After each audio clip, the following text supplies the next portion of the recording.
के लिए यही उनका घर है।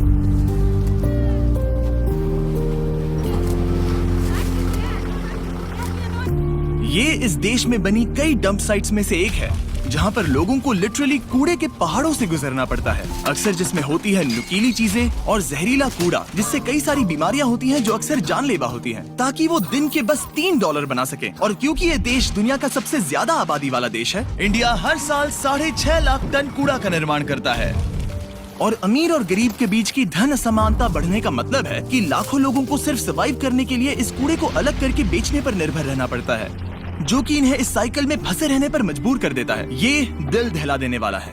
जब हमने ये प्रोजेक्ट चुना तब मुझे पता था कि ये बहुत मुश्किल होने वाला है, लेकिन मुझे आइडिया नहीं था कि यहाँ पर आना और ये सब देखना इतना दिल दुखाने वाला होगा।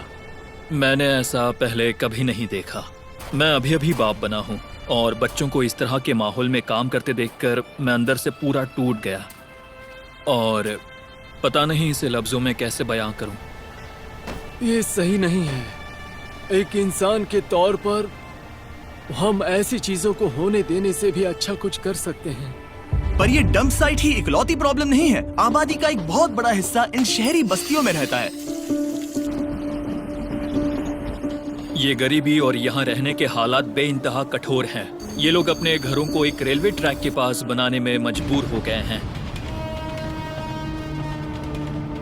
हम बहाराजान नाम की एक औरत से अभी मिले, जिन्हें ठंड की एक सुबह कोहरे की वजह से ट्रेन से टकराने पर पैर गंवाने पड़े थे।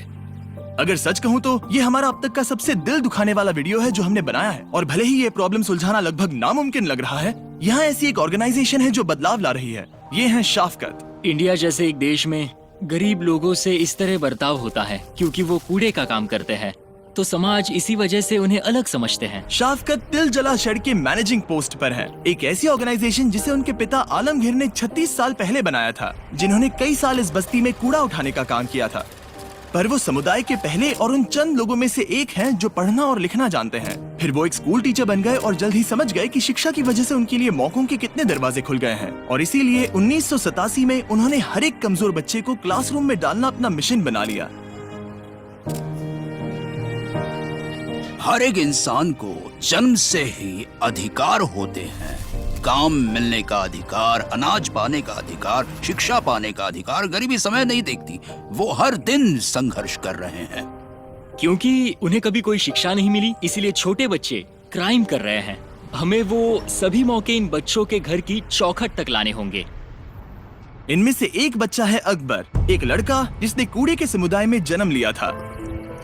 बड़े होते हुए इसके पास परिवार के साथ कूड़ा साफ करने के अलावा और कोई रास्ता नहीं था ताकि ये सिर्फ सर्वाइव कर सके। उसका मतलब ऐसी जिंदगी जिसमें ना ही शिक्षा है, ना ही सुरक्षा है, और सबसे बड़ी दुख की बात, ना ही एक उज्जवल भविष्य की उम्मीद है। लगभग 6 महीने पहले इसके पिता का देहांत हुआ था और उस वजह से परिवार पर बहुत प्रेशर आया था। अब इसकी माँ को कोई सहारा नहीं है और अब इतने सारे बच्चों के साथ पूरे परिवार को बहुत मुश्किल हो रही है। अकबर ने इस बाल मजदूरी की, इस गरीबी की, ऐसे प्रेशर की जिंदगी को नहीं चुना। किसी भी बच्चे को ऐसे नहीं रहना चाहिए।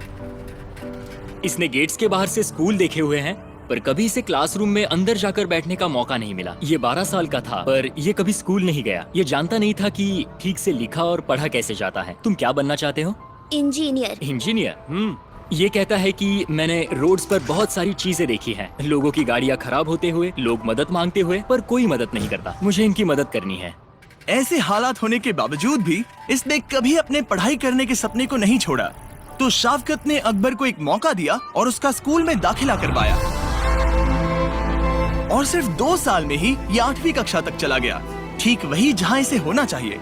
अब उसके लिए मेरी ये उम्मीद और सपने हैं कि अब वो शिक्षा को हासिल कर पाएगा, एक यूनिवर्सिटी में जा पाएगा और एक इंजीनियर भी बन पाएगा, जैसा उसने हमेशा सपना देखा है। ये पक्का करने के लिए कि तुम्हें वो हर एक मौका मिले, हम तुम्हारे परिवार को कुछ पैसे दे रहे हैं ताकि वो खाना खरीद सके, तुम्हें फिक्र करने की जरूरत ना पड़े। अगर तुम वादा करते हो कि तुम दिल लगाकर पढ़ाई करोगे तो मैं तुम्हारे स्कूल जाने का खर्चा उठाऊंगा और मैं तुम्हारी इंजीनियरिंग डिग्री का भी खर्चा उठाऊंगा, ठीक है? प्रॉमिस? प्रॉमिस। डील? डील? ऐसे। पर अकबर सिर्फ एक है उन हजारों बच्चों में से जिन्हें तिल जला शेड ने डंप वेस्ट से बाहर निकालकर उन्हें शिक्षा प्रदान की, सुरक्षित घर दिया और फाइनेंशियली मदद की। और डैरन पहली बार स्कूल के सभी बच्चों से मिलने वाला था। आपको वो अनुभव कराने का मैं इंतजार नहीं कर पा रहा। जब बच्चे उस दरवाजे से दौड़ कर आएंगे, मैं उसे शब्दों में बयां नहीं कर सकता।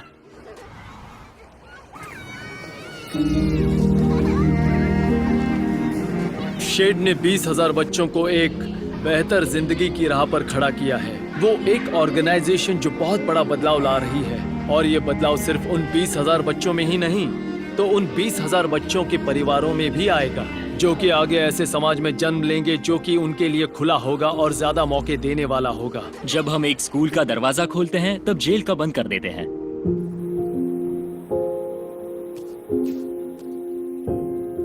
सिर्फ शिक्षा ही आगे जाने का रास्ता है, और शिक्षा ही हमारे समाज को पूरी तरह से बदल सकती है। दिल जला शेड जो शिक्षा प्रदान कर रहा है, उसके भी अलावा वो कई सारी एक्स्ट्रा करिकुलर एक्टिविटीज भी करवाते हैं ताकि बच्चे अपने पैशन की खोज कर सकें। उनके अंदर एक आर्टिस्टिक टैलेंट छुपा हुआ है, इसलिए हम हमेशा उसे खोजने की कोशिश करते रहते हैं। हमने यहाँ स्पोर्ट्स भी इंक्लूड किए हैं। हम ताइक्वांडो क्लासेस भी लेते हैं, कंप्यूटर लर्निंग भी सिखाते हैं, गिटार क्लासेस, पियानो क्लासेस और बहुत कुछ।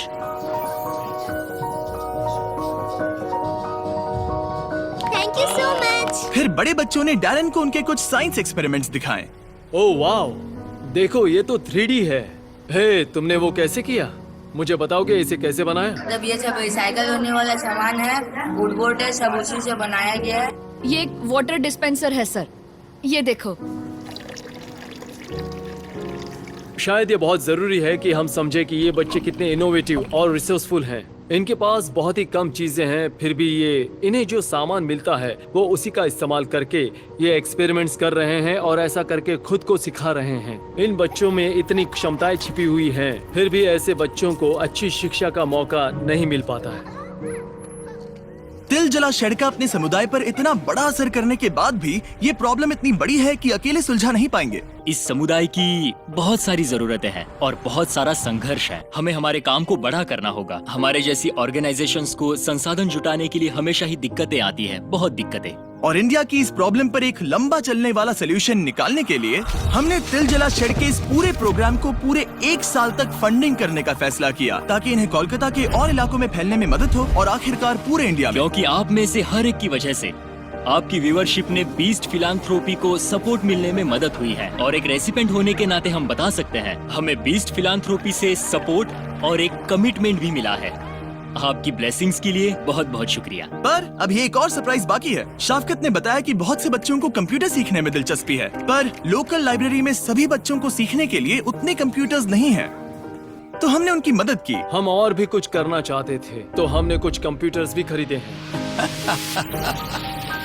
कुछ दिन मुश्किल होते हैं, कभी चुनौतियां होती हैं, पर एक सोशल एक्टिविस्ट का काम ही होता है कि वो कोई स्ट्रैटेजी ढूंढे, उनसे बाहर निकलने का रास्ता ढूंढे, जिससे कि जो भी कठिनाइयां और चुनौतियां आए उन्हें वो पार कर सके। पर अभी हमारा काम पूरा नहीं हुआ। कुछ देर पहले शाफकत ने डैरन को मोहेश और अधीर से मिलवाया, ऐसे 2 भाई जो 13 साल की उम्र से यहाँ पर कूड़ा उठाने का काम कर रहे हैं। वो एकदम सुबह शुरू हो जाते हैं और लगभग 12-13 घंटे काम करते हैं, और उनके बड़े परिवार है। यही काम हम लोग कर रहे हैं। चुनू के बच्चा लोग को सरकारी में पढ़ा रहे हैं और यही सब कर रहे हैं। मोहेश ने डैरन को बताया कि उसे हर रोज कूड़े को घंटों तक उठाना पड़ता है, और वो ये सब इस सपने के साथ करता है कि एक दिन वो अपने बच्चों को स्कूल में भेज पाएगा। $5-6 में एक परिवार चला पाना इन्हें बहुत मुश्किल होता है, क्योंकि ये बहुत कम पैसे हैं, बहुत कम। फिर मोहेश ने डैरन को अपने परिवार से मिलने उसके घर बुलाया, और उसे घर पे क्या दिक्कतें आती हैं उसके बारे में डैरन ने और भी जाना। यहाँ अंदर बहुत ज्यादा गर्मी है, और ये यहाँ का सबसे गर्म वक्त भी नहीं है। ये एक्चुअली ठंड के मौसम के आखिरी कुछ दिन है, और यहाँ सच में बहुत ज्यादा गर्मी है। गर्मी की वजह से खाना खराब होने से बचाना मोहेश के लिए बहुत चुनौती भरा हो जाता है, जिस वजह से कभी कभी उसे और अधीर को भूखे पेट ही काम करना पड़ता है, जिससे इस काम को पूरा करना लगभग नामुमकिन हो जाता है। अपने परिवार का ख्याल रखने के लिए तुम जितनी मेहनत करते हो वो देखकर हम तुम्हारी थोड़ी मदद करना चाहते हैं, इसलिए हम तुम्हारे लिए एक नया फ्रिज खरीदेंगे। मैं और भी कुछ करना चाहता हूँ। जब तुम्हारी बच्ची थोड़ी बड़ी हो जाएगी तब हम उसका स्कूल में दाखिला कराएंगे, और हम ही खर्चा उठाएंगे, ठीक है? कोई बात नहीं मेरे भाई। जब बीस्ट फिलैंथ्रोपी ने पहली बार डोनेशंस लेने शुरू किए थे, तब हमने एक भी इंटरनेशनल प्रोजेक्ट नहीं किया और ना ही हम वैसा कुछ करेंगे ऐसी कभी बात की थी। पर पहले हफ्ते में ही जिस देश ने बीस्ट फिलैंथ्रोपी को सबसे ज्यादा डोनेशंस दिए थे वो इंडिया ही था, और ये इंडिया के लोगों की असाधारण दया और उदारता को दर्शाता है। और तब से ही यहाँ पर बीस्ट फिलैंथ्रोपी के साथ आना और उतनी ही उदारता दिखाना जितनी यहाँ के लोगों ने हमें दिखाई थी, वो मेरे लिए बहुत जरूरी बन गया था। मैं एक बहुत बड़ा शाउट आउट देना चाहूंगा स्मिथ ब्रदर फैमिली फाउंडेशन को। जब डैरन को पता चला कि बहुत सारे बच्चों को हर रोज खाना नहीं मिलता, तो उसने अपने कुछ दोस्तों के साथ एक बहुत ही जेनरस अमाउंट डोनेट किया, जिसकी मदद से हम 80 परिवारों को 2 साल तक